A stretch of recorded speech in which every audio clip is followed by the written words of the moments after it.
You're watching the East West Football Network. We're back at it with the Inside the Franchise. Let me introduce some people. Of course, everybody should know Walter Stringer about now, right? But we got Charlie Silken. He's made a couple appearances here and there, but he'll be back right now. Charlie Silken is actually a big time Vikings fan. We also have Philip Smith. He's actually one of our newest additions to the East West Football Network family. So, Philip, I know just if you want to let the crowd know real quick, let the crowd know who's the team that you side with. You don't have to, but if you want to, just let people know. Well, I'm born and raised in DC, man. Watching football team all day, man. We rivals, but Yeah. that's how it is. That's how it It, is. yeah. It's all good. That's what I think. That's what we're all here. So, like again, people know Charlie Selkin. He's actually Philip. Philip is also going to be a part of the actual draft team that we have here on the East West Football Network. Charlie has already uh, been on a couple shows, but he had to be on this specific show because we're talking about his Vikings. So let's jump right into it. We're going to take a look at the 2020 season. In a nutshell, the Vikings, man, they finished 7-9. They finished fourth in total offense. I mean, when you stop, you think and you look at it, they have superstars.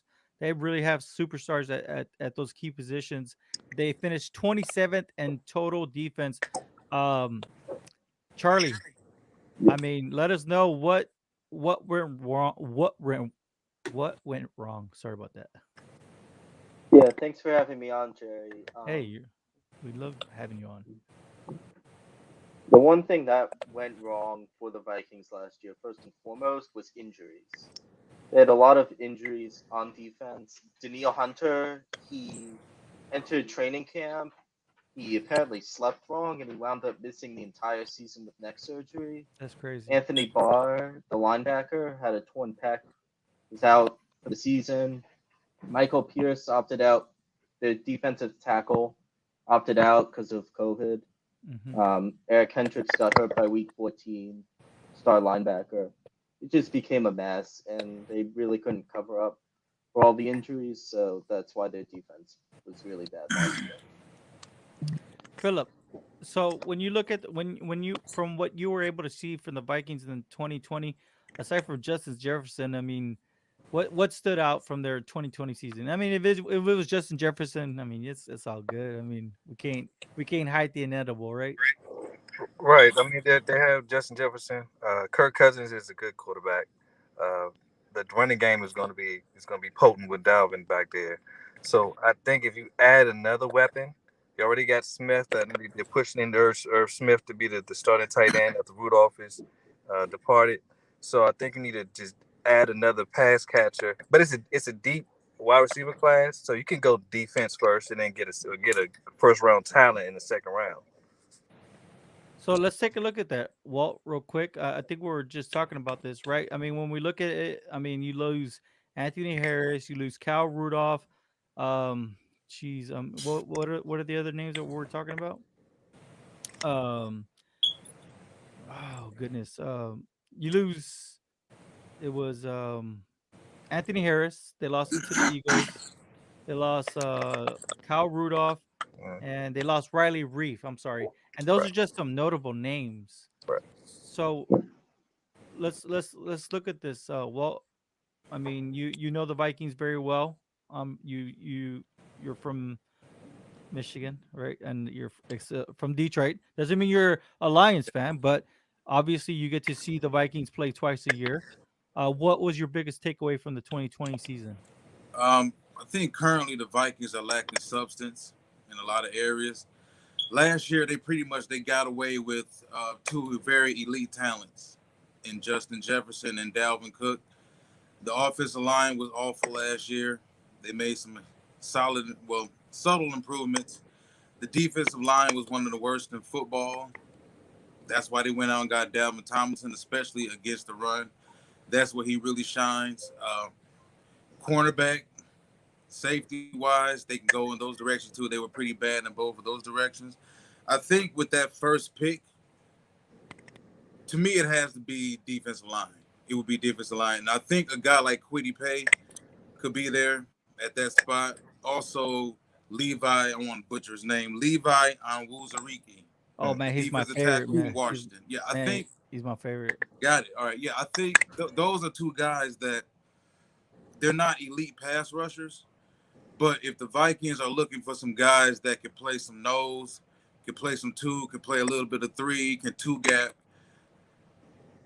Anzu Onwuzurike, Levi Onwuzurike, You got it right. Marvin Wilson, and Kwity Paye, I think, are the three defensive tackles that specialize in stopping the run. So Marvin Wilson wouldn't go that high, but I think a guy like Kwity Paye or Levi Onwuzurike could be there at that spot.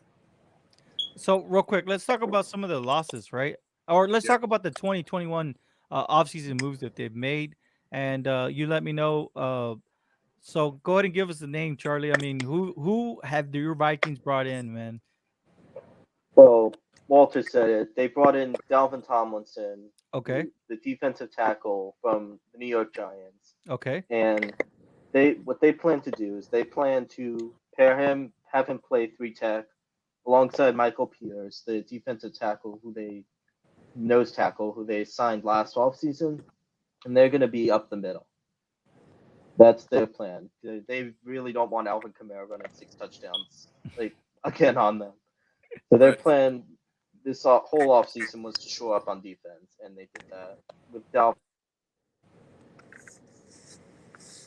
Well, because you guys also brought in Patrick Peterson, right? So, I mean, with some of these names, Philip, I mean, what do you think? I mean, do you think that they've helped themselves in a sense to prepare themselves for the draft? I mean, their needs are pretty evident. Defensive line, offensive line, corner, linebacker, safety. I mean, they need some help all along the board. Philip, I mean, do you think that they're in a position to go defense, or do you think that they should maybe continue to help out Kirk Cousins and company? I think you build up the lines. I agree with Walt. You got to get the offensive line situated to protect Kirk and to give Dalvin some help. And then the second round, you can go with the offensive weapon, or you can just add some more to the defensive line just to get that, just to stop the run. Everything starts with the trenches. If you can stop the run and let Pat P and Xavier do their thing, it'll make it easier for them.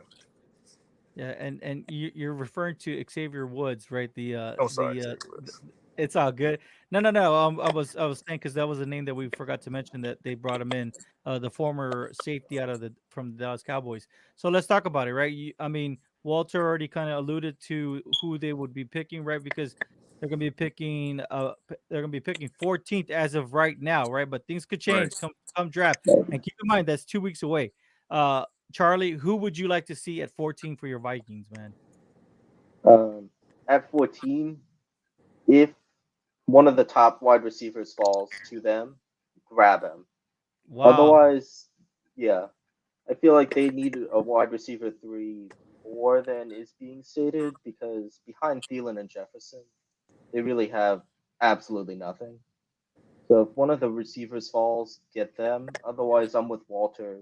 Kwity Paye is probably the best edge in this draft, and they tried going big game hunting for an edge rusher. They didn't get one. Might as well get one in the draft. Hey, but the piggyback off of what he just said, also, if the Vikings really want a wide receiver, they probably would have to go with one in the first round because they don't have a second round pick. Yeah. Oh, Now there are some guys they could find in the third, even though I think Elijah Moore, there's going to be a run on slots. I There's think going to be a Elijah's run on gone. slots probably in the second, but there's a guy I think in Marquez Stevenson out of Houston. He's a pure deep threat. He ran his four. I think he ran what his 4.45 at his pro day. Hmm. I know Pittsburgh, like his Steelers have been talking with him. A lot of other teams have been talking with him, but Marquez Stevenson, I think, is a guy who can step right in and he can play that spot that they need him to do, which is clear everything out. If they can get someone in that slot that can clear everything out for Thielen and everything for Jefferson. Jefferson's the young guy now. He's the old dog by NFL standards. It was kind of similar to when Larry Fitzgerald started to get up in age and Arizona went out, they drafted Michael Floyd. Now, Michael Floyd turned out to not really be much, but they drafted Michael Floyd to run all the routes that Larry Fitzgerald was pretty much physically done running. So I think if they can still get more out of Adam Thielen and Jefferson if they can get a pure speed guy that can just really blow the top off some defenses. Well said. So let's now let's go ahead and make some early predictions. I know we're a little bit ahead of ourselves because the schedule has not come out. So when we look at it, let's just say the Vikings are able to get these key pieces in place, get that defensive line stout, get a solid starter, at least two solid starters. Give me your predictions. I'll let Charlie go last. So Philip, give me your prediction for the Vikings. Do you think the Vikings are gonna be able to start making pushes back into maybe potential postseason? I'm gonna say yes. I'm gonna give them 9-7. I think they squeak in the playoffs, or Oh, nine and nice. eight, or 9 and. But they don't Wait, mix up the yeah, yeah. schedule. So, It, so it, man, that was getting us all day yesterday. Walt, what do you think?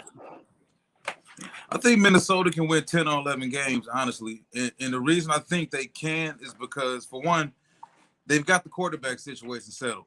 They do. Like, whether we like him or not, I don't like Kirk Cousins. And I had Kirk Cousins here at Michigan State. Like, I really don't like Kirk Cousins, but he's serviceable. They know who their guy is going to be week in, week out. And I think if they protect Kirk enough, it's been proven that they can win with Kirk. Yeah. They can win the division with Kirk, and it's been proven that they can win a playoff game or two with Kirk. So I think if you look at the fact they have the quarterback situation settled, they've got an elite running back, they've got an elite wide receiver. They went out and they solved the nose tackle situation on defense. If they decide to go out and get another defensive tackle, hey, that helps out. They can get a linebacker, they can get a corner at that spot when that guy comes up. Could be Caleb Farley. Like, things could really fall in place for Minnesota, and with a couple more moves, they can easily win 10 or 11 games. That's very true. Charlie, Yeah. what's your pre prediction for the 2021 season if you guys get two starters and everybody's back healthy, right? Yeah, yeah. If everyone's healthy, we get at least two. You get a starter on the offensive line, starter on the defensive line. I agree with Walter. I think the Vikings can win 10 or 11 games this year and make the playoffs for sure. Look at our division. I was gonna Yeah. say, I was gonna Yeah. say a lot of it goes back on the division, right? So I mean, Lions are on an obvious rebuild, right? Mhm. Sorry for that stutter there. And then of course, I mean, the Packers are pretty much the lone wolves. The Packers are running on fumes right now, honestly. Well, and I was gonna say, look at the Bears. I mean, Andy Dalton is named their starter, so I mean, the division is very unique, but I'll tell you this. I mean, with Dalvin Cook, if he can stay healthy, oh my goodness. I mean, he just makes that offense so much, I mean, more If they potent than can make life easier for him, yeah, so for he Kirk doesn't have to Cousins. juke 5 people in the backfield Yeah. consistently. He creates so many of his own yards. It's pathetic, man. And Yeah. they got to do better. Same Yeah. thing we mentioned about the Giants with Saquon Barkley. Like, they've got to do better by some of these running backs. And they got a superstar in the making with Justin Jefferson. They really hit a home run with that one. So that Stephon Diggs move turned out to be brilliant for your Vikings, For Charlie. both teams. Yeah, for both teams actually, for both teams. But I'll tell you this. I mean, I'll make my prediction. I've always been a big Mike Zimmer fan. You could tie it back to the Dallas Cowboy days, but I love how Mike Zimmer has really evolved his defense. His defense has always been a very unique defense with a lot of stunts, a lot of blitzes that offenses are not ready for. And that's the thing is if he can get his defensive line to stun on you, oh my goodness, you're gonna have a long game ahead of you. I don't care if you're Aaron Rodgers. So let's move along. This team right here is a very unique team right here, and we're talking about the Los Angeles Chargers. Man, that sounds so weird, doesn't it? Still, Justin. wow, I was wrong on him. I'm saying it right now. I am Yes, you are. sorry. I Yes, am you are. sorry, Justin Herbert. I was wrong on you. But let's talk about the Chargers 7-9. Now look at these stats right here. Chargers, they actually finished ninth in total offense and they finished 10th in total defense. I Yep, mean, when you look at that, I mean that speaks volumes right there. coach. And it looks like they found their franchise quarterback. I mean, that's my biggest takeaway from the 2020 season is they've really built this team the right way. I mean, is there anybody that can add something to that as For far me, as I really can't judge the Chargers now because we don't know anything about the coach. Now we know all about the last coach, Anthony Lynn. Of course, we have him here in Detroit now. He's the offensive. Well, listen, I'm perfectly fine with Anthony Lynn as the offense coordinator. I'm just questionable about him being my head coach and making all the decisions as far as the head coach. Because when a team is, the numbers you just mentioned, Jerry, point directly to coaching. it does? Yes, Directly.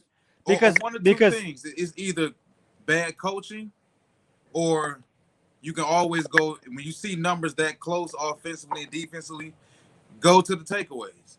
Some teams lose a bunch of games off of turnovers also. But watching those Charger games last season, it was coaching. They blew too many leads. They had too many brain farts in the fourth quarter as far as time management and play calling. Like it was bad. And we had conversations about potentially ruining a young quarterback. Like you don't want your young quarterback. I don't care about the losing. Quarterbacks have to get over losing, but when quarterbacks lose those type of games a lot early, it can kind of put a little pariah in their brain that okay, we know what, are we gonna have another brain fart? Are we gonna pull this game out? Or is the coach gonna find another way to blow this game? Is the OC gonna find a way to blow it? Are the refs gonna screw us over? Is the kicker gonna miss an extra point? So I think I love Anthony Lynn as an OC, but I understood why they had to let him go. Things look real bad with the way things went down in San Diego, not San Diego, but with the Chargers last year. So it's kind of hard. We don't know anything about Staley right now. well, the only thing that we do know is that he was with Sean McVay. So obviously, people want to continue Okay. to I guess copy somebody else's success, right? And it's a copycat league, right? So Charlie, what was aside from Justin Herbert, anything that stood out for you for the 2020 season for the Chargers? I'll ask you the Uh, same thing too, Philip. Go ahead. um, well, for the Chargers, one thing that stood out really in a positive way was like I was really intrigued by how they were able to run the football last year. E- Even with injuries to Austin Eckler, they were able Mm-hmm. to incorporate guys like Justin Jackson into Joshua Kelly too, right? Yep. yeah, Joshua Kelly too, into the running game. They were still able to get consistent production with a rotating backfield week in and week out. And I think that will really help Herbert develop as time goes along. Philip, let me ask you, what do you think about that 80-yard the 80-yard pass that Justin Herbert can pass? I mean, hit his wide receivers on the money.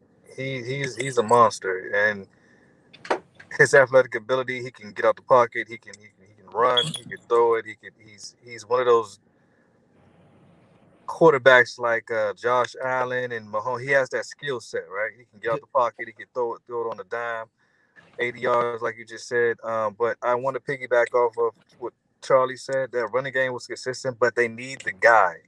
So in a draft, and I don't know, I'm going forward with it.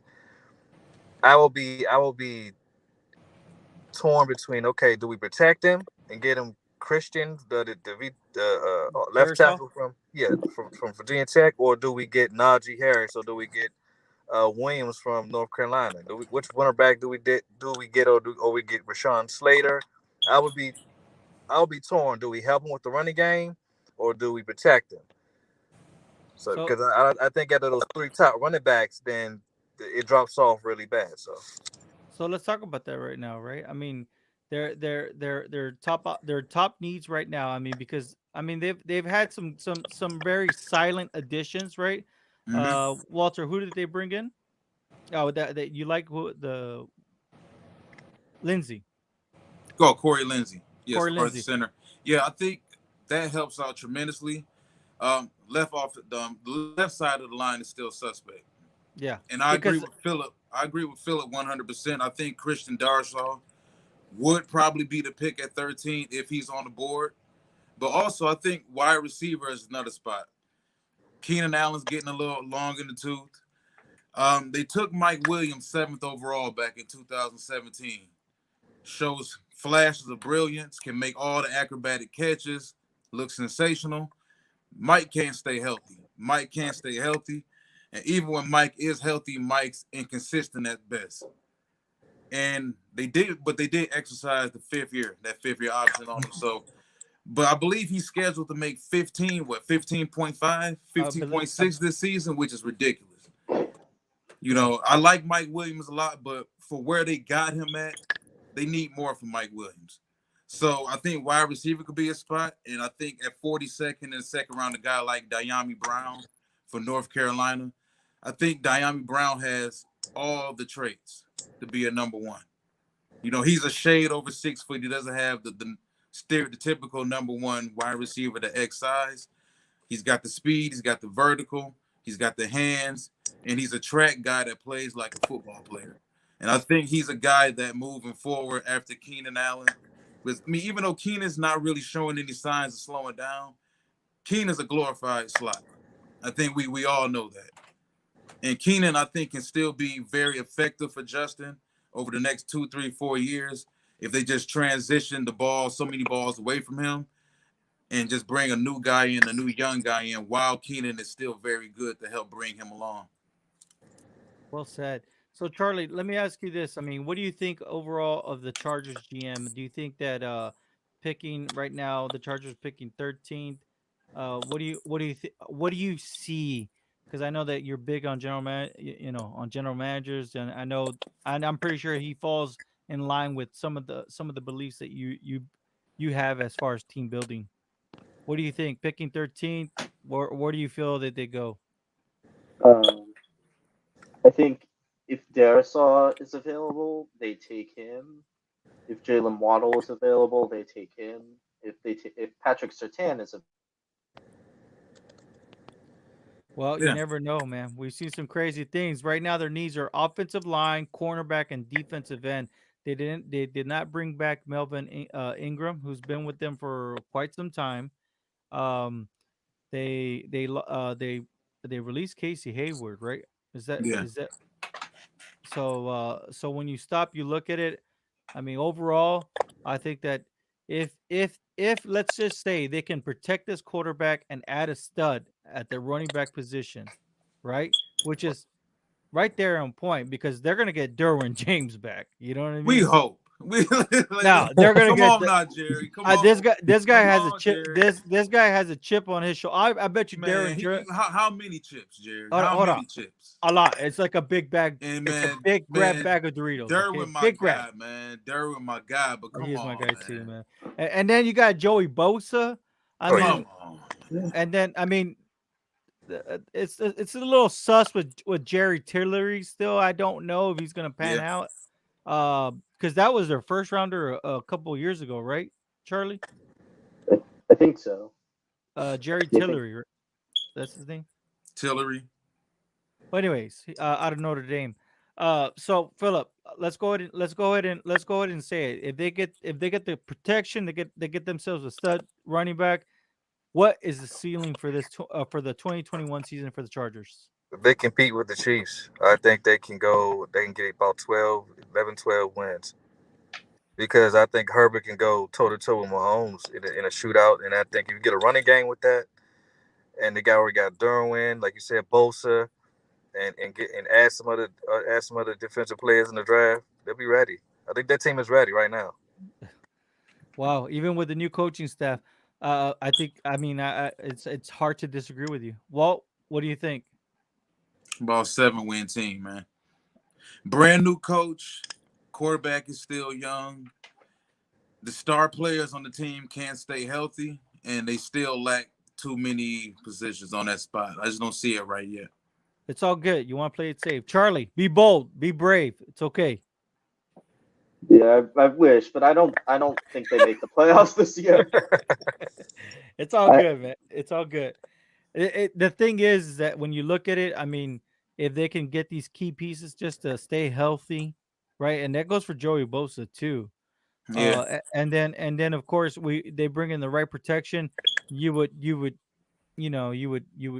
have that hope. But I will tell you this: if anything, the AFC West is now starting to match the NFC West as far as as competitiveness, right? A must-watch division because if you stop, you look at it, we were just talking about this recently with the Cardinals and the Seahawks and the 49ers, how the NFC West is probably one of the best divisions still in the NFL, but AFC West has kind of crept in there now with Patrick Mahomes and the Chiefs.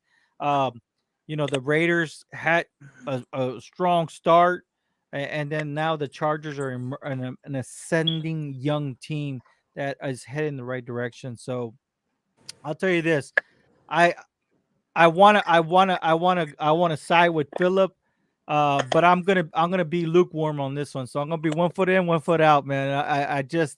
I'm not ready to be all in on the Chargers yet, but they are an exciting team. I think the future is very bright, and watch out. I think Patrick Mahomes and the Chiefs have found a team that can compete with them twice a year. So, well, we got 2 weeks away, guys. 2 weeks to the NFL draft. We want to thank you all for tuning in and allowing us to talk football with you all. So until next week, tune in. We're gonna continue this trend, and we're gonna get down. I mean, wow, there's rumors coming out of the windmill. We're gonna start talking about Justin Fields and the Zach Wilsons and the Trevor Lawrences of the world. So stay tuned. Thank you all for joining, and until then, thank you.